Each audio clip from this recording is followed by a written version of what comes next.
Hey, check this thing out. I wish I could find more things like this. What the hell is it? Well, it's a printed at full size. It says giant sized artist proof edition. And I just happened to run across this on the shelf, I don't know, 3, 4 years ago, something like that. I was at some comic shop standing in line for something. I can't remember what the hell I was doing. And just sitting off to the side, just on one shelf, just kind of within arm's reach, there was this thing staring at me. And I'm like, what the hell? As a guy who likes to draw and do his own comics and is into art, anything by what I would consider to be a good artist, and that's subjective, but anything by a good artist in the black and white, I have got to pick that up. So it's, I think, the first 2 issues of this 7 to Eternity. Now, when I saw this, I'm like, I've never heard of this comic. That's a weird thing going on in the modern kind of comic world. Like when I was a kid, you pick up Wizard magazine and it would tell you everything that's coming out. Or there were like flyers in the comic shop, these little like newsprint things. I can't remember the name of the thing. There was a page or two of like advertisements of books coming up. I have no idea of what's coming out anymore. Just not a clue. And that's actually kind of caught up with me a couple times in recent years. I ran across an entire Grendel book by Matt Wagner, which I did a video on, that was a couple years old, and I had no idea it existed. I'm a huge Matt Wagner Grendel fan, so I'm like, son of a bitch, how do I keep missing these things? 7 to Eternity, never heard of it. Never heard of it outside of seeing this and learning of its existence. I have no idea what it's about. I guess written by Rick Remender. I've heard of the name. I don't, if I've read anything of his, it's never stuck with me. I can't speak on him being good or bad. But the artist, Jerome Opena, I think I'm saying his name right, Opena, in collaboration with Image Comics. So I've seen Jerome Opena's artwork in comics before that I've really enjoyed. I can't remember the first things I ever saw him do, but when I think of his name, what comes to mind is he did a pretty fucking awesome X-Force run, where it was like this new modern version of X-Force that had Wolverine as the leader, and I think Archangel was in it, Psylocke, Deadpool, that one weird-ass character that Grant Morrison created, I think, with like the full mask on his face. I can't think of the name. But I remember seeing that guy's art. I'm like, holy God, is this guy good? And I feel like sometimes it was maybe just reproduced off his pencils, which I normally don't like, but I could be wrong. Anyway, I remember just reading that book and going, like, this guy is incredible. Good Lord, can he draw? And so seeing a artist edition, and again, it's printed at full size, like a comic book. Like, here's your standard comic book right there. And so you can see how big this book is compared to your standard comic. Comic books, whatever the dimensions are, 8 by, I don't know what the dimensions are. I know that our original artwork, like, you know, I work on these boards, it's 11 by 17. 11 inches wide, 17 inches tall. And this is exactly what this book is. So something like this is amazing to me. Oh God, I get to look at the guy's work in his original, like the way it looks, his original artwork as he drew it, because it looks like it's Jerome Opena inking himself. He's got a very kind of loose, scratchy style. Looks really good. So we flip it open, and it's some kind of like backstory to the world of this comic. I'm not here to talk about the story. I did kind of read this once, but it was kind of hard because I just kept getting lost into the art, and I wanted to read the whole thing. And like I said, I think it's the first 2 issues. So we're just mainly here just to oogle Jerome's artwork. A lot of it is his choice of compositions. He, again, not to make it about me, I find panel layouts to be difficult, and I find myself defaulting a lot to kind of like widescreen comics, widescreen movie kind of thing, where it just panels across the page like this, and then broken up into smaller ones occasionally. There are some artists like McFarlane and Eric Larson, for example, are really good with like tall, skinny panels, running up and down the whole page and finding a way to fit good information into those skinny vertical panels. And I struggle with that a lot. But I just look at this and I'm like, these are kind of angles that I would choose. Love the close-up of the hand and the big awesome knife. It's all about the subtle details. I mean, the knife is not detailed super, there's not like a huge amount of detail on it, but the shape of it is what's selling it. And then this little curve where it indicates like where the blade tapers down to the edge. Great hands. And then the composition of the girl here wrapped in her cloak, and this guy was the one that had the knife, and like the foliage and the trees and the branches around them, how they're hiding. Great shot. And then what are they looking at? This giant, I'm trying to see if they have a name for this thing. Giant, weird, like bigger than an elephant, but it's a giant fucking pig. And here they are down there. And I guess they're there to hunt it. Anyway, just great compositions and shots on this. It looks so great. And I like that, I don't think a lot of artists, there's not a lot of solid blacks anywhere. And I think that's a bold choice. I mean, you're leaving it open for color, but solid blacks can give you a sense of depth and like layers, foreground, middle ground, background, and or even just some cross-hatching in places. And it's just kind of mostly open lined with some kind of cross-hatching in some places for some dark folds, especially on the masks or the face and the hoods. So it's really interesting. Like, it's hard to do this open line, no shadow thing. Now, there are places in here we'll get to see that. But again, look at all this stuff. Great shots. Again, these are page layouts that I would do.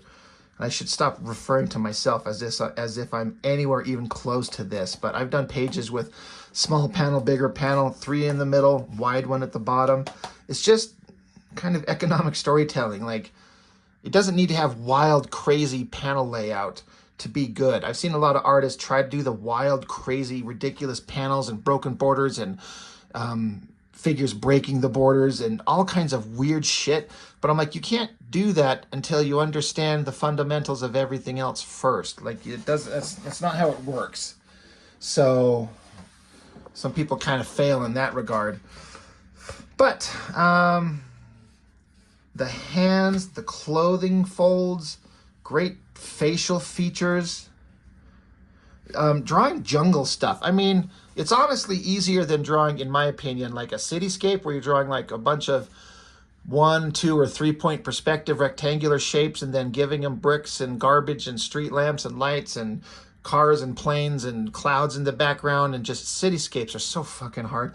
But to do a forest scene and get plants and stuff that look right, this stuff looks amazing. I love this shot of her drawing the bow back. I love seeing a bow with the fucking string on it, Rob Liefeld. Jesus fuck.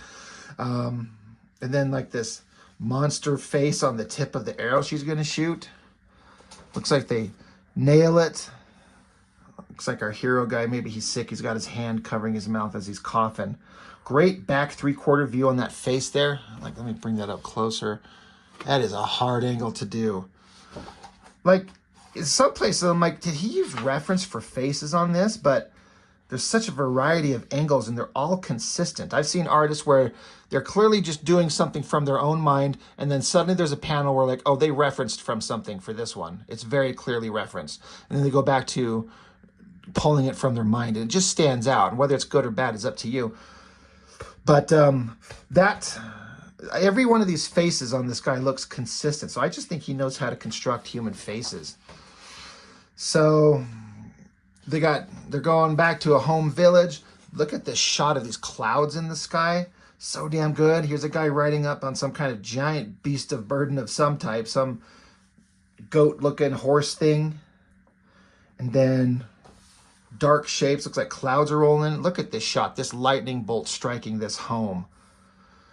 There's like white paint, like reductive stuff used in there, like it's done in black, and you come back on top of it with white, who knows, white out paint, ink splatter, white paint splatter, I should say.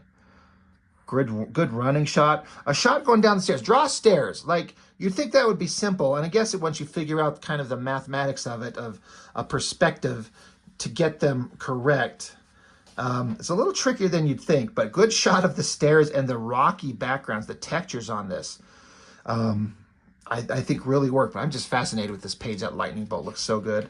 Another great shot. Look at the variety of faces, like the profile on this girl's face with that big old nose. Makes it look like a different shape. It's not just everyone just has the same female face. There's some variety. Amazing work. More of the same, like this village they're in, lightning striking. Just seeing all this. Again, it looks like he took like a, I don't know if he maybe inked, he left kind of like a white shape in between the chunky black, you know, when he's doing it with his brush, but then coming in with some white something and dry brushing it and then throwing some ink splatter on it. Good explosion.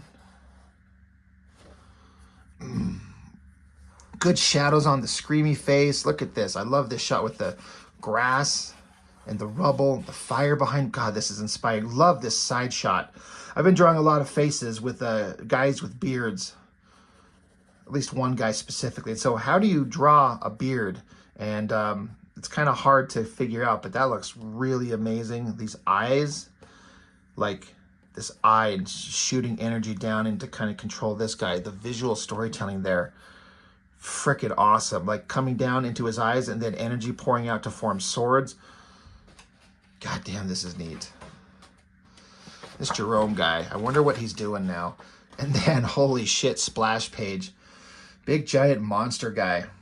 One thing that I was noticing as far as the inking and finishes on this is that it's something that I struggle with. Is that when I do my drawings, I tend to use a lot of thicker lines because I'm worried that if I go too thin, it'll vanish and disappear into the background, like some of this stuff here. But Jerome here, he's using a lot of very thin lines, and it looks perfect. I need to have the balls to let some thin, sketchy lines, just really thin lines, be what's left on the page and just see how it turns out instead of going so thick like I always do. I guess this monster, he plays a flute.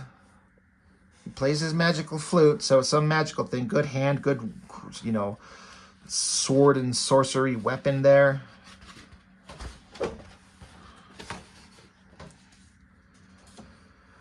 Good pages with fire. He opens up this chest. Things as simple as drawing like a chest and a bed. You got to have like all these details: a curved top, the metal binding on the seams of it, the handles, the lock. Like it's just these little details that make it look right, rather than just drawing a rectangular shape. Pops it open. And he's got some weapons in there. Some kind of looks like a firearm and some rounds for it, and some other stuff, clothes. Grabs his weapon. Looks like the house he's in is exploding and falling around him. Look at this giant explosion energy blast. God damn, that's good. And then these monster creatures start appearing. I love these giant eyes right here. That looks so good. Man, this makes me want to draw. That's the best compliment I can give an artist, is it makes me want to draw. And then this dude stabs himself to rid himself of the possession that was going on. All these little demon creatures falling around him. But that shot, great view. Good side angle there. Look at this evil cackling face. Man, love that so much. This is a high angle shot of this weird demon creature, monster, whatever the hell he is. It's like we're above him looking down just off to the side. There he is holding his flute. And you know, playing magical evil music. Must be from Taylor Swift. Just great drawings everywhere I look. And again, a more scratchy kind of inking. This is kind of like what Mark Silvestri does these days. He doesn't draw in pencil and hand it off to an inker to give nice, sharp, precise, feathered, cross-hatching lines. It's almost just like scribbling with a pen to give it a tone, like a gray tone. And sometimes, not every time, but sometimes, that's only the thing that the original artist would be able to really translate. It's hard to throw that down in pencil and hand it off to an inker that can do that good unless you got a really good, close working relationship. But in this case, Jerome's doing it really good. I love this shot of him, his face and his hand coming forward. Good foreshortening. And that hand pointing. Really great. Here's that same female character with the different shaped nose. Again, he's keeping characters on model and looking different. And just every page turn is just more great drawing, great, even when it's just characters standing here talking, you find ways to make the panels interesting. Folds and shadows in the cloak around their head, the hair popping out the top. Is it boring to draw a man giving a woman a hug where she's got her head on his shoulder and he's got his hand wrapped around her head to show some emotion? Like, it's not a monster getting punched by Badrock, but if you can pull off the soft emotional moments, you earn the big important stuff later. And I think that's important. That's where you have to be comfortable to learn to draw the boring stuff. But when you find the joy in it, in capturing the emotion, getting your inking lines right, making your composition good, the boring stuff, quote unquote, boring stuff, becomes just as interesting as Badrock punching a demon in the nuts. Because you're worried about composition and storytelling and emotion, like him kissing her on the forehead or the top of her head there. So good. Again, the folds in the cloak. Pull that off, Extreme Studios. Oh, you can't even begin to come close. Another great shot of the guy riding this weird goat kangaroo thing, whatever the fuck it is. Love this like dark silhouette shot. When you can do that right, it looks kind of Jay Lee-like. Get, space everyone out, get your composition right, a little bit of highlight, and you can get some really good storytelling on that. So our hero, whatever he's doing, whatever he's off to go do, traveling the land, looking at vast landscapes, clouds, investigating things, different environments, rocky surroundings and fire. And then again, this map showing the path that he's taking. And even throwing in some kind of like weird alien other language writing. Really neat. And then you come to some kind of weird futuristic sci-fi fantasy, more fantasy than sci-fi city. And the moon even looks like it's got an eyeball on it. I'm really curious about that. Great backgrounds with the stone structures and perspectives, the stairs, the windows. There's some creature that's dying. Then he's glad that he's not dead, some giant pterodactyl lizard bird thing. And so somehow he revitalized it. That's a great shot. And then look at this shot. God damn. I haven't looked through this thing in a long time. I'm actually having a really good time with this. With these curtains pulled back, this very shadowy shape up front, and like this sun going down in the distance, and these squiggly lines kind of showing clouds in the distance, and these dark, looks like, if I had to guess, done with like a brush. You get one of your old shit brushes out like this, and you dip it in your ink, and then you kind of like, dab off the excess, and then you just start kind of dabbing it into it, and when you get a nice dry brush effect, you get some like smoky cloud textures. Love all of that. God damn, is that good. Double page spread. Holy shit. So here's our guy over here looking. There's that sun in the distance going down, and through the city, and you can see the scale. Like these are giant, giant skyscraper sized buildings, and this giant monster just stomping through it. I'm really curious how this looks in color. I bet it looks pretty damn awesome, but this looks pretty damn good right here in the black and white. I'm kind of curious of these monstrous tendrils coming out of the bottom. I wonder if it's supposed to be multiple different types of monsters attacking. It's like these guys are flying, they're like squids from under the ocean, but they're flying air squids with like the eyeballs and the tentacle mouths. What a really neat idea. Take a creature that can only exist underwater and you're doing a fantasy series, and they're squids that fly around. But hell of a double page spread. Good composition where you go into it and just, there's the monster. The details on the face. It's like Shadows of the Colossus type stuff right here. Come on, man, crawl up them and stab them. I wonder if that was. It doesn't have page count, so I'm guessing that's not the end of the book, of book 1. But maybe it is because it doesn't continue with that battle on the next page. I don't know. I don't know where it ends. But again, just more great backgrounds. This weird alien writing. Figure work, great shots on faces. I'm just enamored with his faces, his details on clothes and gear. Another great design on the sword. This Jerome guy, he's too good. We don't deserve him. Yeah. Interesting shot with this weird armored elf-looking creature. I'm thinking elf because of the pointed ear. All of this stuff is just amazing. All right, there's the end of book 1. So some creature sitting atop a weird organic gross throne thing. Looks like this elf creature brought the main hero, to him. Gosh, she's doing the Star Trek, like, live long and prosper thing. I wonder if that's because you put the Vulcan ears on her and she's literally doing that thing. Can you do that? I know some people can't do it with one hand. Anyway, a great, again, back 3/4 view of this guy's face. God damn, is that so well done. The ears, the cheekbones, the nose, mouth, chin, the shadows, flawless. So, oh, it's coming apart. Oh, fuck me. And then I guess, you know, that's the end of book 1. So book 2 starts here. Presumably the cover. Pretty epic. Main villain, I guess, centralized and our hero crouching before him. A little bit heavier shadows on the figures here. I got to be honest, there's an advantage to doing heavy shadows. One, you have to know how to do it right. But if you know what you're doing with your composition, if you could throw in a heavy shadow on a figure, it eliminates a lot of drawing. Just shade it in. And again, if you know what you're doing, you can do it right. It's not like a cheat. It's not a shortcut. It actually works really well. But you got to know what you're doing. 8-panel grids. You get a lot of storytelling in things like this. Just 2 panels, 2 panels, 2. You get 8 panels, 8 panels. So you got 16 panels to tell a bunch of story. God, drawing kids, that's hard. To get it right, you can't just draw adults short. But again, great drawings everywhere. Great faces, great lighting, great slapping your children. That's how you get them to respect you. Beat the shit out of them. If you beat them well enough, you get a Thriller album. Just ask Joe Jackson.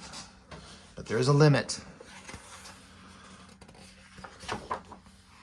And then it gets into, I'm guessing, kind of like going into, whenever it's like an open line drawing like this, like, it feels like we're into like a different scene, maybe into someone's memories. And we got this like magical, mystical stuff kind of oozing off the figures. So it feels like we're in a different plane of existence. Maybe it's like, what do they call it in X-Men? The astral plane, some kind of version of that. Again, I've read this once, but it's been a long time, so I'm not worried about the story, but we're just looking at the art. God damn, another double page spread. And it's just like this great, creepy bad guys, like inside throne room of a bunch of weird, I don't know if it's rock or some kind of organic crap, because it looks like there's an actual like castle kind of window up here. There's the bad guy in this gross organic throne of his with all these like spiny things crawling up out of it.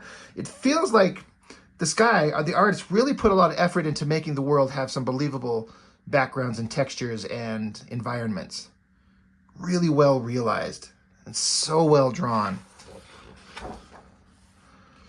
This monstrous face, really good. I like this shot, the eyes and the cheekbone. Jerome, you are a badass. Look at the close-up of the bad guy's mouth here, whispering into his ear. That looks like it was so fun to draw. Another great hand, foreshortening with the arm coming forward and get the hand out there. And then look at this hand. I mean, he probably took his own hand, like this shot right here. Let's see if I can get the same angle. You just kind of do something like this, you know? And you get the position of like your thumb here, and then this section of your hand here. It's kind of like in 3 sections. You got your hand like this, and then this section here, and then this section here. It's kind of like in three planes, here, here, and here, and then getting the fingers right. And then you can kind of play around with the skin textures and things like that. Great shot of an owl with weird energy eyes coming out of its eyes there. That's badass. Another double page spread of a giant monster busting through a door. Very cool. This monster has like, I didn't ever pay attention to this. He's got like this device on his jaw. It looks like keeping his jaw shut, but it's got a hand crank on it, like a wheel, and he cranks it to open up his own jaw and shoot an energy blast. That is really weird. I've never seen anything like that. That is fucking awesome. And this monster creature can speak, so... Oh, does he open up a teleportation from his mouth? Is that what it is? Because there's this ball of energy and double page spread. Here comes, I mean, Liefeld wishes his double page spreads. I got to quit referencing that guy. It's just always my default. Like, here's a guy that can do sort of good, but then he fucks it up so much these days. I can't help but default to it, and it's really weak of me. I should shut the fuck up. But that being said, Liefeld wishes he could do a double page spread as awesome as that. And that's subjective. I do get it. Great designs on the costumes, the swords, the belts, the buckles. This girl can grow a giant mutant arm or something. This guy looks like part monkey. God damn, is this neat stuff. Really weird designs. So let the fight ensue between whoever's and whatever's. Feels like there's some places where the artwork's getting a little more sketchy and a little more rushed. I don't feel like the composition is suffering. I don't feel like the details on the weapons, like this axe weapon is very three-dimensional. Looks very believable. Like you got the centerpiece holding it and then the metal mounted on top of it, and you can see the full three-dimensional form of it. But his finishing looks like it's a little bit sketchier, a little rougher, and maybe that's a conscious choice for the fight. Or maybe he's at the end of book 2 and he's been putting his heart and soul into everything. He's just kind of burning out. And he's like, oh, Jesus. Ugh. This is some detailed artwork. Girl gets her, or girl or guy? Guy gets her arm cut off. It's a girl. Looks like a guy there. Looks like a girl there. But she just picks up her severed arm and slaps it back on. So that's awesome. Another great detailed shot. It's just all fantastic. And then we end. Last page. Big close-up of whoever this creature is. Looks like Yoda had a baby with a gremlin or something like that. Or Gollum. Yoda and Gollum had a child. And there you go. So they got issue 3 cover and issue 4 cover. This is copyright 2017. So I don't know if this when this was made. If that's when the book was made or when this thing was printed. So, it's an unfortunate waste of a back cover. I mean, it's supposed to look like a parchment, some kind of like thing that you're holding, you know. I wish there was more of these. Maybe there are, but I sure as hell don't see them. I didn't even know this existed. It just happened to cross my path. I'm like, oh God, that looks amazing. So, yeah, that's all. I just wanted to show that off. For any of you artists out there who appreciate this kind of stuff, I got to imagine like this has got to at least interest you a little bit. So I wanted to show it off and share with everybody. So I've got one more, a different one to do. I'm going to record that video right next. But that's all I've got for this one. 7 to Eternity by Rick Remender and Jerome Opena. I don't know. I don't know how well it did or if anyone knows about it. But artistically, holy God, is it good. So very happy with it. So that's all I've got for now. Thank you so much. I appreciate it. And I will see you on the next one.